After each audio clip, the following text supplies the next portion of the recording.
Buenos días, estoy Dr. John Bennett, televisando de Miami. Tenemos otro en el Congreso de Tumores Cerebrales. Tenemos un placer para tener a Mauro Segura, MD, un neurocirujano de México. Él va a explicar que va a presentar. Y también tiene un huésped de El Salvador, un neurocirujano. Buenos días, César. Hola, buenos días, John. Buenos días, Mauro. Saludos desde El Salvador, Centroamérica. Ok, bienvenidos. Ok, Mauro, es tu show. Ándale. Hola a todos. Buenas tardes, América Latina. Desde la Ciudad de México estamos en vivo en el show de Neurocirugía TV. Gracias a todos los asistentes y aprovecho para dar las gracias a John, nuestro coordinador de este magno evento internacional, en donde hemos tenido la oportunidad de compartir muy interesantes y experiencias académicas en relación a la neurocirugía, a los tumores cerebrales de líderes en cada uno de sus países, que hemos estado escuchando a lo largo de los últimos 2 días. Dicho esto, me pidieron, el tema es tumor epidermoide en relación a los tumores cerebrales. El tumor epidermoide es una neoplasia cerebral bastante rara.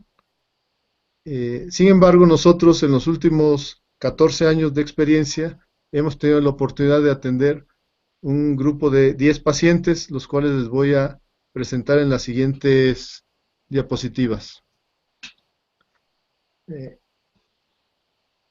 Quiero decir, escogimos este tema de tumores cerebrales, especialmente el quiste epidermoide, por ser una entidad que se asocia de la mano a la neuralgia del trigémino, un área de nuestro interés en primer lugar en los últimos 14 años. Y esto es claramente debido a la localización y a las manifestaciones que este tumor va a dar en la mayoría de los pacientes en las fases iniciales. Estamos ante un grupo de expertos, no hay que ser tan, no hay que redundar tanto. En cuanto a la definición, pues ustedes lo saben, es un tumor derivado de restos embrionarios al momento del cierre del tubo neural con algunos restos de la capa ectodérmica. Esto sucede entre la tercera y quinta semana de gestación, y una de sus localizaciones va a ser el espacio intracraneal en diversas regiones cercanas y vecinas a la línea media.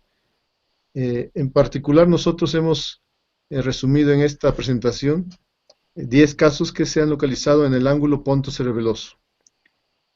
En cuanto a la epidemiología de los quistes epidermoides intracraneales, representan el 1% del total de todos los tumores intracraneales en la mayoría de las series y representan el 7% aproximadamente de los tumores que se localizan en el ángulo pontocerebeloso. Como se reconoce, es más frecuente en la tercera y quinta década de la vida. Y nos vamos a ir a la parte del diagnóstico, que es el diagnóstico y tratamiento, es la parte, el centro de nuestra presentación. Pareciera algo simple, pareciera algo cotidiano, pareciera algo habitual. Sin embargo, a lo largo del tiempo hemos visto diversas dificultades, tanto para el galeno, para el especialista en las neurociencias, para el neurocirujano, para el radiólogo e incluso para el neuroradiólogo. Y la siguiente diapositiva la pueden ver, ¿verdad? Sí. Ok. Retomando la situación del diagnóstico clínico. Recordemos que estos tumores se localizan en el ángulo pontocerebeloso y ahí vamos a encontrar muchas estructuras de interés anatómico y clínico. Esto lo hemos visto en las excelentes presentaciones, algo mencionó el doctor Julio en la presentación de ayer. En el ángulo encontramos algunos nervios craneales, principalmente el más grande de ellos, que es el trigémino, seguido del complejo 7 y 8, que podríamos decir que sumado estos tres son nervios que tienen una traducción clínica muy importante. Y como decíamos ayer en la noche con los médicos de Uruguay, todo es elocuente. Realmente no hay una zona más elocuente o menos elocuente. Todas las estructuras neurales del sistema nervioso central sabemos que tiene una representación y tiene una traducción clínica. En especial, estos tres nervios, quinto, séptimo y octavo, van a dar una amplia gama de manifestaciones. Es probable que esta presentación la escuchen estudiantes de medicina, y entonces tenemos que en el quinto par craneal no solo es un nervio sensitivo, es un nervio mixto, sensitivo, motor, y con un componente también del sistema vegetativo. Por lo tanto, las manifestaciones pueden ser trastornos de la sensibilidad con hiper o hipofunción, que se traduce como dolor, parestesias, del tipo de adormecimiento, el tipo de disestesias, el tipo de hiperalgias, y en diferentes territorios de la cara, que corresponden a los territorios de B1, B2, B3, u oftálmico, maxilar y mandibular, respectivamente. Además del componente motor, que va a tener una contractura hacia los músculos macetero y temporales, o incluso movimientos o trastornos de los movimientos durante la masticación. Además de trastornos sensitivos en lo que es la mitad de la cavidad bucal. En lo que corresponde al séptimo, sabemos que el principal síntoma va a ser hiperfunción con un espasmo hemifacial, o hipofunción con una debilidad o paresia o una parálisis completa, aunado a trastornos auditivos, tinitos, aunado a dolores periauriculares o trastornos en la reflejo del parpadeo. Y en lo que respecta al octavo par, el síntoma principal sigue siendo el vértigo o trastornos en el equilibrio, que a veces se puede traducir desde movimientos de nistagmo o movimientos incluso ya en sacadas muy claras, o síntomas vertiginosos o un complejo vertiginoso muy claro. Y aunado a esto tenemos estructuras vasculares muy interesantes para el área de la neurocirugía, como son las arterias que emergen del segmento medio y alto de la arteria basilar, que en este lugar es la SUCA en español, la arteria cerebelosa superior, o la AICA en inglés, la arteria anteroinferior. Ambas pueden tener un curso ascendente o descendente. Miami, soy Dr. John Bennett. Hoy, lo siento. Ambas arterias pueden tener, la primera un curso descendente con contigüidad hacia los nervios quinto, 7 y 8, y la AICA un curso ascendente hacia los mismos nervios. Sin embargo, hay que mencionar, también lo hemos discutido con el doctor Monroy, con el doctor Julio, hay muchas variables anatómicas, hay muchas variantes en este sitio, lo cual nos da una diversidad de sintomatología. En otro tema que podremos tener con ustedes, hablaremos específicamente de la neuralgia del trigémino compresiva, pura o típica, o antes llamada idiopática. En el caso que nos ocupa ahora, esta misma sintomatología se va a ver reflejada en aquellos pacientes portadores de tumores del tipo quiste epidermoide, siendo el diagnóstico principal la neuralgia del trigémino ipsilateral. Si bien estos tumores son de crecimiento lento y de histología benigna, llegan a tener un tamaño extraordinario, incluso 12-15 centímetros, que supera los límites naturales de la tienda del cerebelo, y puede ser infra y supratentorial, puede tener un componente intraventricular a través de los agujeros de Luschka, de Magendie, o a los ventrículos tercero y laterales. ¿Sí? Esto se va dando con un proceso lento, con un crecimiento lento, y el paciente incluso llega a tener una manifestación muy florida en casos extremos. Una vez que encontramos un paciente con neuralgia del trigémino, estamos en la obligación de identificar la causa. Como pueden ver en la gráfica, en el pastel, la gráfica en pastel a mi izquierda que estoy señalando, esta es una pequeña serie que hemos revisado en los últimos 6 años, en donde 270 pacientes con diagnóstico clínico de neuralgia del trigémino han sido evaluados por un servidor y por nuestro equipo de trabajo, en donde vamos a determinar en primer lugar la causa. Esto se hace de manera clínica con la entrevista y a través de los medios actuales de telecomunicación. Siempre hacemos un estudio de imagen. En años pasados podía ser una tomografía y resonancia. En los últimos años es siempre la resonancia magnética simple con secuencia 3D volumétrica, conocido en el medio como Fiesta, por sus siglas. Estas imágenes que nos va a permitir ver si existiese o no una compresión es de poca utilidad en la mayoría de los casos cuando se trata de una neuralgia del trigémino típica. Sin embargo, es indispensable y es de altísima utilidad, y yo diría invaluable, cuando estamos hablando de este pequeño porcentaje, aquí marco como 8%. El 8% de los pacientes que padecen neuralgia del trigémino están asociados a la presencia de un tumor intracraneal. Entonces, simplemente este porcentaje justifica que se realice este estudio de imagen. Y lo preferimos muy sobremanera sobre la tomografía por la calidad de las imágenes, por la sensibilidad, por la información que nos puede dar para identificar en una inmensa mayoría, prácticamente el 99%, el tipo de tumor, el sitio de origen y las características, siendo los principales los que vemos aquí: quiste epidermoide, cordoma, meningioma, neurinoma, algunas metástasis probables o algunos carcinomas. Esto es lo que hemos encontrado en nuestra serie.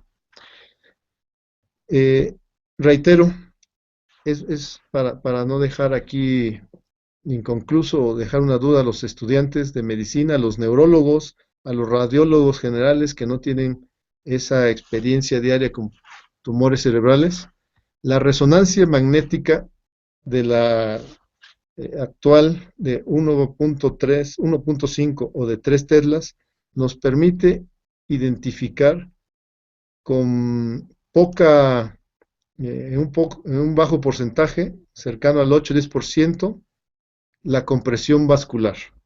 Sin embargo, nos demostrará que hasta el 8% de estos pacientes tienen alguno de los diferentes tipos de tumores que se localizan en el ángulo pontocerebroso. Esta es razón más que suficiente para realizar el estudio de escrutinio en las primeras consultas. Si analizamos este grupo, en nuestra casuística corresponde a 25 pacientes, perdón, corresponde a 21 pacientes que tienen los diferentes porcentajes que aquí podemos ver, y sobresale que prácticamente la mitad, el 45% de nuestros pacientes, hemos encontrado la presencia indudable de un quiste epidermoide, lo cual es bastante característico.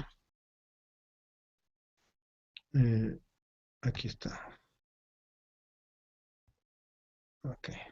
Bueno, las características en la resonancia las vamos a ver más adelante, pero son una lesión hiper en T1, T2, y aunque puede tener una extensión extraordinaria y se pudiese confundir con un glioma. Hemos visto las presentaciones ayer del doctor Valerio, hoy del doctor Herrera. Hay bastante diferencia desde el punto de vista de imagen. Y si hubiese duda, con los nuevos equipos de imagenología, de resonancia magnética, podemos hacer la biopsia sin bisturí, lo que es la espectroscopía, lo cual nos va a dar una certeza diagnóstica mayor del 90%. Vamos a platicar de estos 10 pacientes, que es nuestra experiencia acumulada, y podemos decir que es una de las series más grandes que existen en la actualidad en las publicaciones médicas.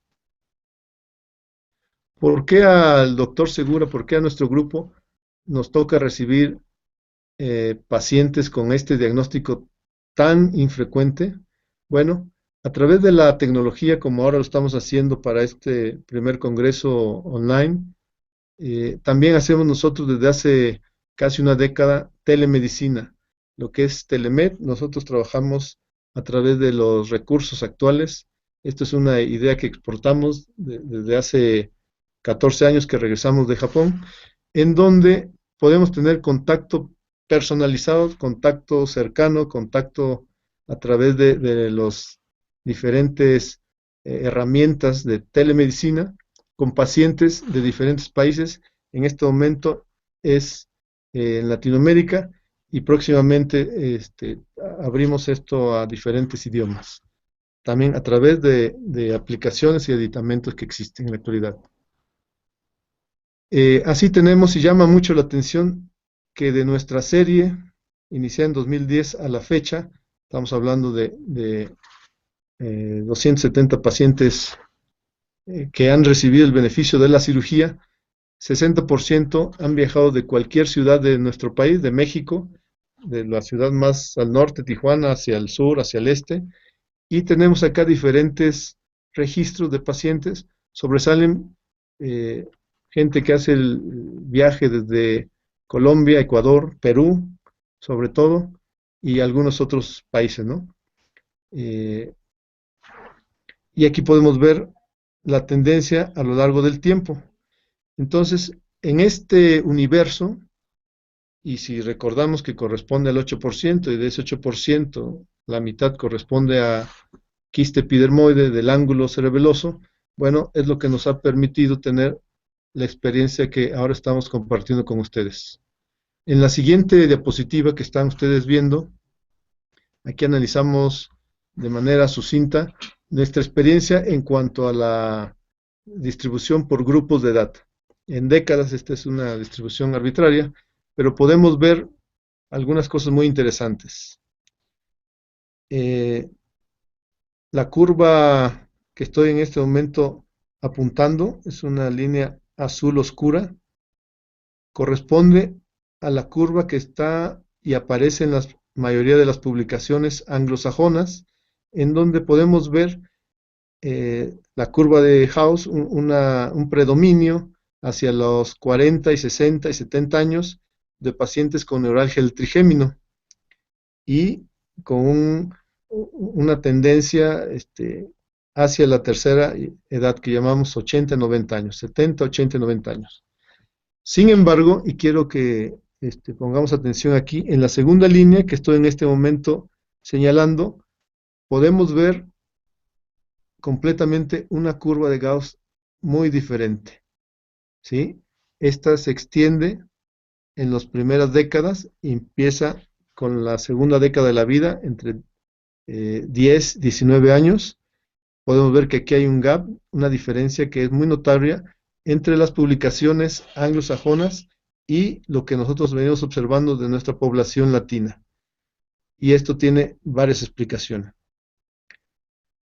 Por otro lado, este es un análisis quirúrgico de 270 pacientes. Nosotros tenemos un 16% de pacientes mayores de 70 años, como pueden ver en las últimas desviaciones, lo cual resulta muy interesante porque algunos pacientes tienen neuralgia pura, algunos pacientes tendrán un quiste epidermoide, pero la solución es quirúrgica. A diferencia de otra época, el paciente senil, el paciente es candidato a cirugía, y cabe mencionar que con las comorbilidades que todos conocemos propios de su edad, de su estilo de vida, de las condiciones de haber vivido 65, 70 años, ¿no?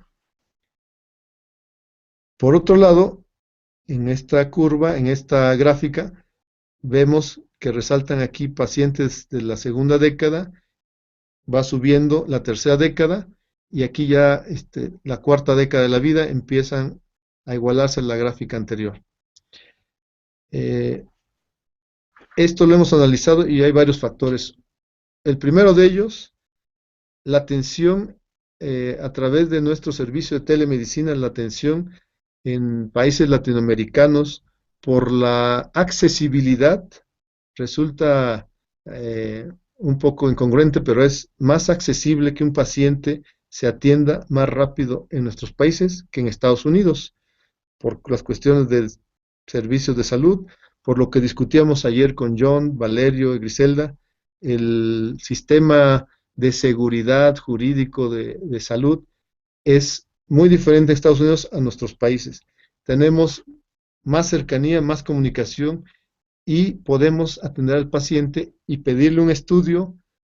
En este momento yo asevero que está justificado, pero que en publicaciones podría no estar justificado pedir una resonancia en la primera consulta. Entonces es una diferencia. Otra diferencia viene siendo genética.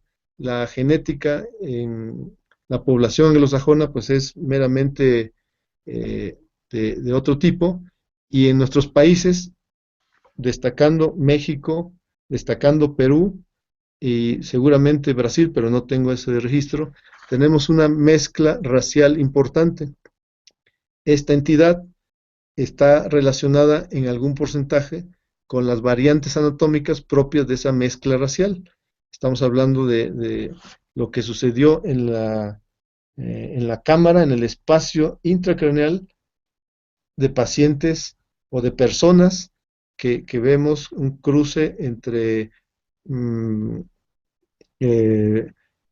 vamos a decir, latinos con europeos, con estos mismos, incluso con población asiática, y lo que es la actualidad de nuestros países, ¿no? Probablemente en los siguientes años veamos un incremento de esta patología en Estados Unidos debido a la migración que sabemos que existe.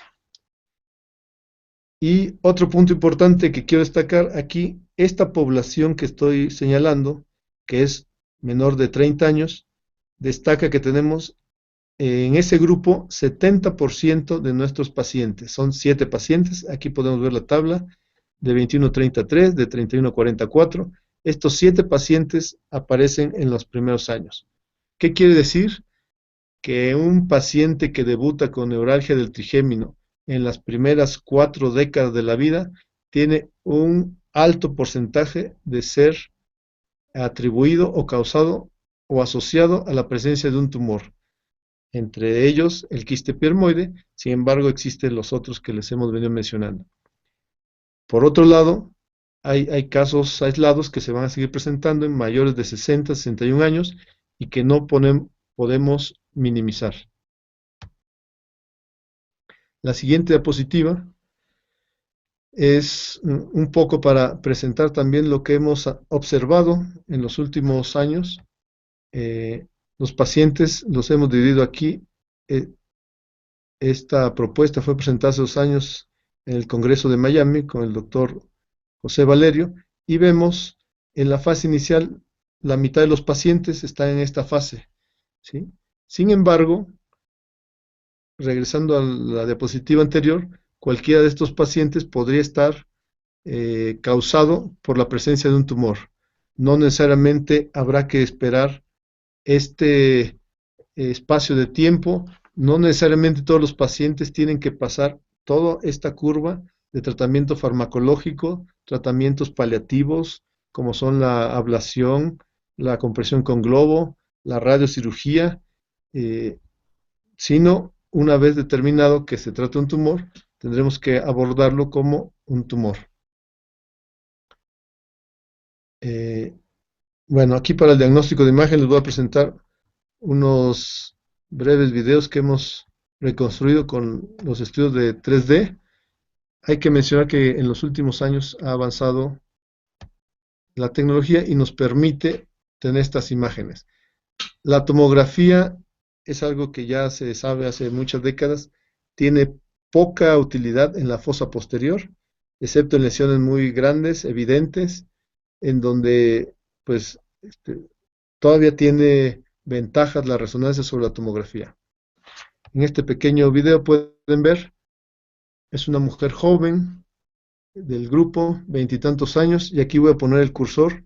Llama la atención, esta imagen es un poco ISO intensa, este es simple, sin embargo, es evidente que tiene una neoplasia. Vemos cómo se extiende, lo voy a pasar otra vez. Si observamos aquí el ángulo, por favor, aquí vemos cómo ya se nota una diferencia en la cisterna, vemos una deformidad desde el bulbo, vemos esta imagen que se extiende incluso hasta el conducto auditivo interno, y vemos esta forma característica bi o multilobulada, que en T1 y T2 corresponde a un quiste epidermoide. ¿Sí? Ese es un ejemplo. Quiero decirles que de esa paciente nosotros mismos habíamos recibido la tomografía. En la tomografía se veía algo muy discreto, se veía una imagen sospechosa de una cisterna discretamente amplia, pero no veíamos nada. Por lo tanto, reitero, no tiene utilidad la tomografía en el diagnóstico para quiste epidermoide. Este es otro paciente. Es un joven, también, 30 y tantos años, y corresponde también la misma lesión, pareciera incluso la misma imagen, pero no. Este es un joven que debutó con una neuralgia. Característicamente la neuralgia en los jóvenes es muy intensa, es rápidamente refractaria a tratamiento farmacológico y rápidamente alcanzamos dosis altas, dosis terapéuticas y más que terapéuticas, y esto debe hacer sospechar al clínico en requerir un estudio de imagen y en pensar que es una neuralgia secundaria A. La voy a pasar otra vez para que veamos las características de imagen. Se observa una discreta simetría, ¿sí? Y sí quiero presentarles aquí bien el nombre, porque pareciera que es la misma, pero no. Este es Javier, es masculino, también en el lado izquierdo. Vemos aquí las estructuras vasculares, cómo están envueltas, y sabemos que el tumor está localizado en el espacio subaracnoideo, que rodea, envuelve, pero no infiltra estas estructuras. Aquí me regresé al anterior, aquí pueden ver, ella es Mayra. Todos ellos nos han dado permiso para presentar esto por lo interesante de su caso. Y podemos ver, es un poco más grande el tumor que el del joven.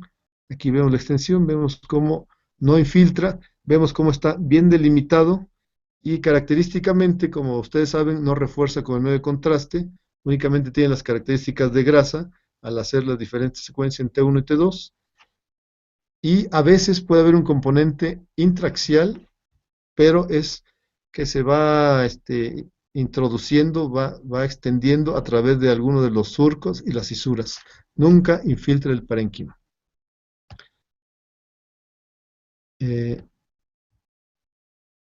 Ok, vamos en tiempo. Les voy a presentar este video. Esperamos que corra. Este es el caso de Mayra, la primera imagen que presentamos. Entonces, ¿se escucha el sonido, John?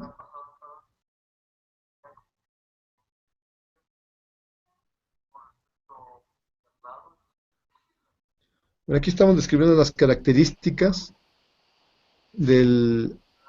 macroscópicas del tumor. Okay. ¿Se escucha, John? No puedo escuchar video. Ah, ok. Okay. Yo voy a repetir lo que estamos diciendo, son las características Okay. Macroscópicas del tumor al momento de la cirugía. Okay. Es un tumor que únicamente desplaza, no infiltra las estructuras vasculares ni los nervios craneales, y el cirujano es capaz de extraer de manera paulatina y lentamente, cuidadosa, el tumor, como lo vamos a ver más adelante. Aquí vemos a la paciente al día siguiente de su operación.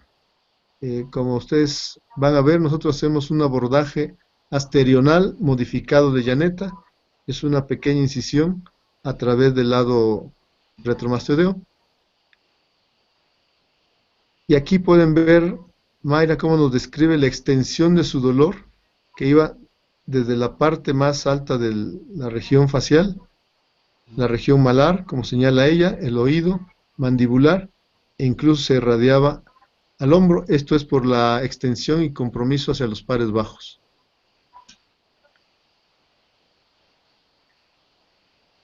Ella en su localidad fue manejada como una neuralgia típica, y cuando llegó con nosotros con la tomografía, evidentemente dudamos del diagnóstico, no es un diagnóstico claro en la tomografía, y le pedimos que se hiciera la resonancia magnética. Esto se hizo en el hospital. En el hospital que trabajamos contamos con servicio 24 horas y podemos hacer un estudio de esta calidad inmediatamente.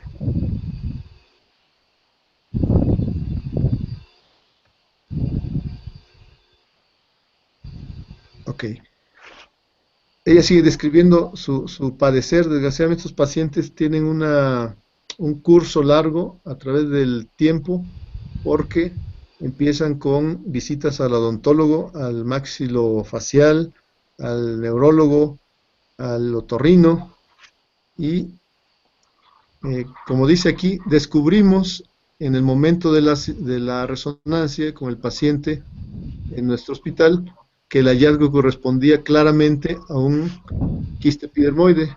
En el hospital estamos preparados de manera ordinaria para resolver estos problemas, y una vez informado el paciente y a su esposa, decidimos abordar el tumor con la técnica habitual. Las características propias del tumor: en joven, un dolor refractario rápidamente en el transcurso del tiempo. Okay.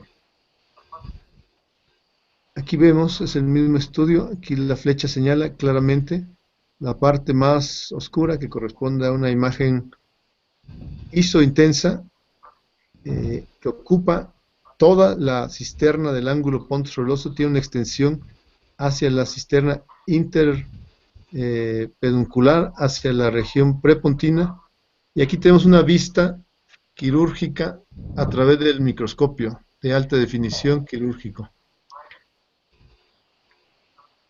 Podemos ver, donde está mi pointer, las características del tumor perlado, descrito desde su inicio con esto de nombre.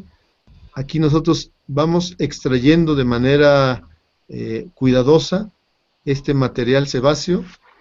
Vamos a ver más adelante, en donde tenemos que evitar lesionar las estructuras aledañas, y tenemos que cuidar la integridad de las mismas. Al final del procedimiento, aquí nuestra paciente señala toda esa parte tiene hipoestesia. Es un trastorno de la sensibilidad postoperatoria esperada en su caso, debido a la manipulación, y se observaron el transoperatorio. Los nervios incluso están un poco elongados, se nota por la desviación, por el desplazamiento que había sufrido en el momento del crecimiento tumoral. Este es el segundo paciente que les quiero mostrar. Pueden ver, joven, 23 años, por situaciones personales tuvo que viajar con su hijo, y se repite la misma historia. Es un paciente que rápidamente tiene un dolor refractario, y aquí estamos en la visión quirúrgica. Aquí podemos ver, es otra vez del lado izquierdo, el abordaje retromastoideo. A través de, nosotros hacemos el abordaje del tamaño de la broca, son 18 milímetros. A través de ese agujero podemos extraer la mayor parte del tumor. En algunos casos será necesario ampliar el abordaje, o en algunos otros casos que tuviera un componente supratentorial, podemos hacer un abordaje anterior. Sin embargo, en el caso que nos ocupa, podemos ver las características del tumor, y esta pseudomembrana que habían descrito anteriormente los patólogos no corresponde más que a la membrana aracnoidea en su componente visceral, que puede estar cubierta por material sebáceo, el material propio del tumor, que puede estar con proceso inflamatorio, es una aracnoiditis asociada a un tumor. Sin embargo, es importante extraer la mayor parte del tumor, cuidando siempre la integridad de las estructuras. Aquí podemos ver el fondo, hay un proceso inflamatorio, ahí se queda. Podemos ver a trasluz que también hay un poco de tumor, vamos a ir por él. Y en los casos como nosotros tenemos acceso a endoscopía, hacemos una revisión endoscópica, una cirugía asistida por endoscopía, para ver remanentes y después extraerlos a través de la visión microscópica. Nosotros preferimos la extracción microscópica con ambas manos, con la técnica como se conoce, y la visión endoscópica solo para visualizar los ángulos que se nos pierden a veces por la anatomía.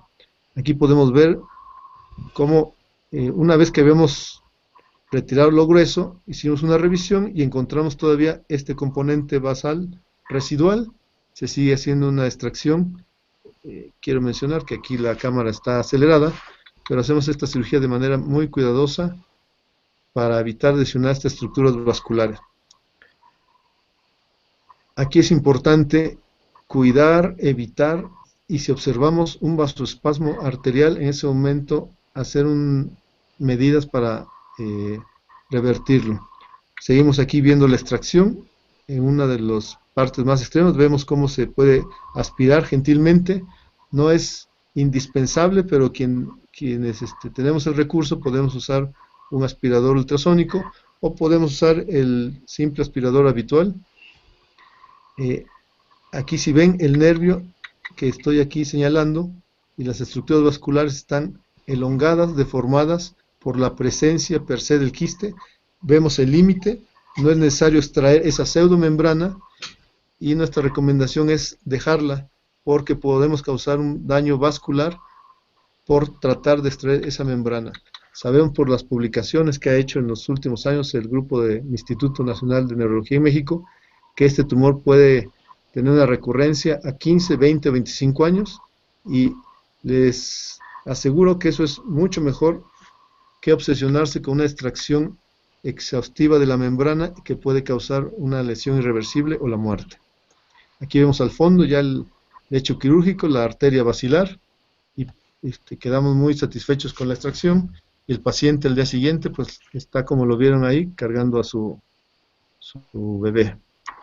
Y finalmente, este es el último caso que les quiero presentar. Nos quedan 10 minutos, vamos a pasarlo muy rápido, pero es pues un caso muy similar, lo vamos a pasar muy rápido. Aquí vimos, como nosotros hacemos las cosas es con un equipo entrenado. Contamos con el equipo, como pueden ver, de microscopía, es un Pentero de última generación, un sistema de visualización para los asistentes, para los 2 anestesiólogos, para el equipo biomédico y para el equipo de enfermería. Contamos con el equipo de microcirugía que nos permite hacer este acceso, y contamos con el equipo de visualización endoscópico. ¿Sí? Hola, José. Adelante. Déjeme, yo estoy en conferencia ahora, déjeme bajar. Ok, aquí voy a pasar esto rápido, pero Mute. pueden ver aquí la imagen característica hiperintensa que estoy señalando de una corte coronal. Vemos el tamaño, y ese tumor fue extraído a través del mismo acceso asterional de retromastoideo, del lado de la lesión. ¿Sí? Entonces, en la actualidad, y a diferencia de lo que hicimos en algunos años, estos tumores o más grandes, preferíamos hacer un acceso de la base del cráneo. Con el paso del tiempo hemos disminuido las indicaciones para los abordajes extensos de la base del cráneo que solíamos hacer en 2 tiempos, o que solíamos hacer en jornadas de más de 12, 14, 16 horas. Ahora hemos aplicado el uso de la tecnología y podemos hacer mini accesos, extracciones extensas o totales y dejar en un segundo tiempo si es que hubiera algún tumor residual. Por atrás estamos viendo la presencia del tumor, pero aquí se nos está ocultando. Sin embargo, podemos ver ahí, donde está el cursor, el tamaño de la lesión característico. Aquí vemos otras secuencias para ver difusión, no hay isquemia, únicamente la lesión, y que no debe confundirse desde la fase diagnóstica. Podemos ver al final del procedimiento el hecho quirúrgico, podemos ver evidentemente el paciente despierta, aquí vemos incluso el tallo hipoficiario, como vieron la lesión trataba de extenderse, se extendía hasta la línea media, y podemos ver incluso el lado contralateral al fondo de las estructuras vasculares. Todas se respetan, y en este caso y en varios casos que hemos observado vasoespasmo, nosotros preferimos la aplicación de Nimotop, nimodipina tópico, que hay alguna discusión de si funciona o no, pero hemos visto nosotros cómo revierte el vasoespasmo al momento de la aplicación. Y vamos a mostrarle, este caso es muy interesante y es el único en toda nuestra serie. La paciente se identificó, se operó y se realizó una extracción subtotal de un quiste epidermoide del lado derecho. En este caso es la imagen posoperatoria, ya no vemos el quiste, dejamos un componente residual. Vamos a tratar aquí. Ok. Aquí es la fase, no sé, pero esta parte es un componente residual por debajo del puente, asintomático. Es una mujer, es la paciente de 60 y tantos años, con obesidad mórbida, con hipertensión, diabetes, enfermedad pulmonar restrictiva, dislipidemia y con mucho dolor. Y decidimos hacer la resección del quiste. Y se pudo lograr. Un año después, esto sucedió hace 15 días, regresó con dolor contralateral, ahora del lado izquierdo. Pues mi primera idea fue que tenía una recurrencia temprana, pero ahora contralateral, o ipsilateral, que se había corrido hacia el lado contrario. Sin embargo, revisamos este estudio de manera cuidadosa con nuestro grupo de expertos de imagen y no encontramos ninguna señal de tumor de recurrencia en el lado adolorido. Repito, hace un año ella tuvo un quiste epidermoide del lado derecho, el cual extrajimos en su subtotalidad en un 90%. Este es el estudio de control, y al año debuta con un dolor muy parecido del lado izquierdo. Ante la no evidencia de tumor del lado izquierdo, explicamos el caso a la familia y decidimos que no había tumor, pero que había mucho dolor y que era refractario. Entonces sugería una compresión vascular, lo cual es el único caso que yo conozco, publicado y no publicado.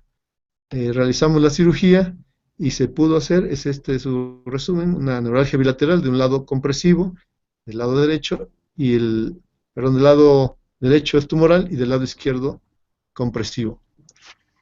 Esta es una vista del abordaje microquirúrgico del lado izquierdo. Aquí el paciente está como viene en la imagen, en decúbito lateral. Vemos el abordaje retromastodeo, donde está aquí mi pointer, corresponde a la zona de la tienda. Del otro lado corresponde a la zona de la punta del peñasco. Vemos el trayecto de la raíz del trigémino. Estamos haciendo una cuidadosa búsqueda del quiste epidermoide, lo cual evidentemente no se encuentra, pero es evidente que vemos aquí esta arteria doble, es la SUCA con una variante doble, comprimiendo de manera íntima, evidente. Aquí vemos como del otro lado hay una compresión venosa, la cual podemos coagular, y a la paciente se le colocó el material aislante, tanto en la compresión venosa en el borde inferior, como en la compresión arterial doble en el borde superior.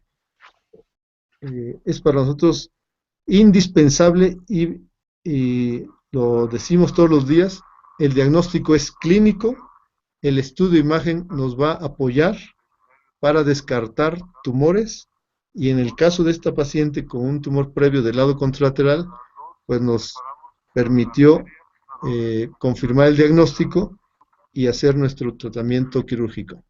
Lo voy a cortar por cuestión de tiempo. Esto es nuestra casuística hasta la fecha, lo cual corresponde de este total de descompresiones microquirúrgicas. Nosotros le hemos cambiado el término porque la descompresión no es solo vascular, también es aracnoidea y puede ser tumoral o resección ósea. Hay una publicación que acaba de salir del doctor Revuelta de una ampliación de la craneectomía. Y aquí vemos nuestros 10 pacientes corresponden al 8% de nuestro universo. Al resto de pacientes hacemos procedimientos convencionales. Y para ambos grupos, para el grupo de tumores, para el grupo de neuralgias típicas, a la fecha tenemos una mortalidad de 0, con estos datos de recurrencia, compresiones o complicaciones vasculares isquémicas 0.7 y compresiones que llamamos menores pero no menos importantes como son la parálisis facial, hipoacusia, pérdida del reflejo corneal o fístula de líquido cerebeloso, lo cual corresponde a 4 pacientes. Con esto terminamos en tiempo, pero quiero recordarles, quiero hacerles la invitación a todos ustedes a este Foro Internacional Latinoamericano. El 20 al 23 de julio de este año tendremos en Isla Navidad un hermoso lugar, el 19 Congreso de la Sociedad de Cirugía Neurológica de Occidente. Es por mucho el segundo congreso más importante en México, donde se va a homenajear al doctor Edgar Natal Vera, que todos ustedes conocen, líder en Latinoamérica en la cirugía vascular, es amigo personal, profesor de varios de nosotros, y el tema es la cirugía vascular en Latinoamérica. Bienvenidos todos. Gracias, John. Oh, muchas gracias, Mauro. Gran presentación, bien, buena ilustrada. Espero que podamos televisar esta conferencia. Dice hola, José Valerio. Quiero que tú encuentres. Tal vez no conoces. José, ¿tú estás allá? Sí, ¿qué tal? ¿Cómo estás? Digo hola, Mauro Seguro. No puedo ver su cara. Su cámara no sirve hoy, pero no sé si tú conoces Mauro. Es que Mauro es un fantasma. ¿Tú conoces Mauro? Claro que sí. Oh, my, tú conoces todo el mundo. Todos conocemos a Valerio. Ok, ¿y tú conoces a César? También, ¿cómo estás, César? Hola Valerio, ¿qué tal? Mucho gusto, un placer saludarte. Igual. La distancia, tan lejos de distancia y tan cerca por el internet. Correcto, la tecnología es valiosísima. No hay ahora. Y Mauro, mucho gusto en presentando. Y si tú quieres quedar, José va a hacer una presentación sobre los avances en la gestión de los glioblastomas. Claro, aquí nos quedamos. Ya Okay. Bienvenidos a quedar.